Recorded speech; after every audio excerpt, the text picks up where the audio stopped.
Hello everyone, welcome back to my channel. As you all know, we have finally reached Agra Fort and it is 21st June 2025, Yoga Day.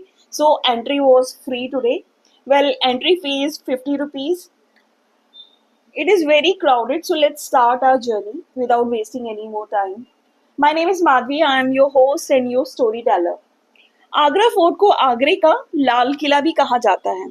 इसका construction Akbar ने किया, पर मुगलों के आगमन से भी बहुत पहले इसको अग्रवन बोला जाता था। और जहां हिंदू मंदिर हुआ करते थे और ये क्षेत्र ब्रज क्षेत्र का पार्ट था। उसके बाद यहाँ एक दुर्ग का निर्माण किया गया जो कि मिट्टी से बना था और जिसको बादलगढ़ कहते थे। वहां गुर्जर प्रतिहारों, चौहानों और बाद में लोधी वंश का नियंत्रण था। ईयर 1983 में यूनेस्को ने इस किले को विश्व धरोहर स्थल घोषित कर दिया। यह किला हिंदू साम्राज्य और फिर मुगल और अंत में ब्रिटिश आर्मी के बेस के रूप में उपयोग किया गया था। यह किला मुगल इतिहास में बहुत ही महत्व रखता है। यह मुगल साम्राज्य के वैभव, राजनीति और वास्तुकला का जीवंत प्रतीक है। 1504 ईस्वी में सिकंदर लोदी ने आगरा को अपनी राजधानी बनाया और यहाँ एक ईंटों के किले का निर्माण किया। 1517 में सिकंदर लोदी के मृत्यु के बाद उनका पुत्र इब्राहिम लोदी इस किले में शासन करता रहा। 1526 में बाबर ने इब्राहिम लोदी को पानीपत की पहली लड़ाई में हराकर दिल्ली सल्तनत को समाप्त किया और किले को अपने अधिकार में ले लिया।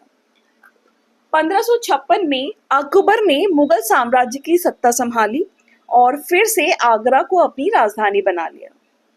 1558 में अकबर ने पुरानी ईंटों के किले की जगह एक मजबूत और भव्य किले के निर्माण का निर्णय किया और इस तरह हुआ इस भव्य अभेद्य किले का निर्माण, जिसको बनाने में लगभग 8 वर्ष का समय लगा।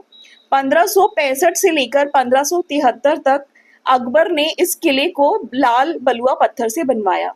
इसको बनाने में लगभग 4000 मजदूरों और कारीगरों ने काम किया। इसका कुल क्षेत्रफल 94 एकर्स और 70 फीट की ऊंची बाहरी दीवारों से घिरा यह किला सिक्योरिटी पर बहुत ध्यान देकर बनाया गया।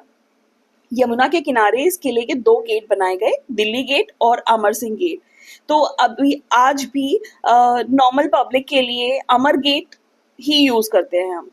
अगर सिक्योरिटी वाइज बात करें तो इस विशाल किले के चारों तरफ एक गहरी खाई बनाई गई जिसको पार करना बहुत मुश्किल था और अगर कोई तैर कर पार करने की कोशिश करे तो वहां रखे गए क्रोकोडाइल्स जो आपको जिंदा ही खा सकते थे।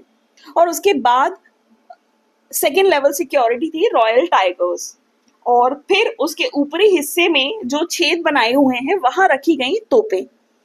तो इस किले को सुरक्षा के लिए बहुत ही महत्वपूर्ण तरीके से बनाया गया।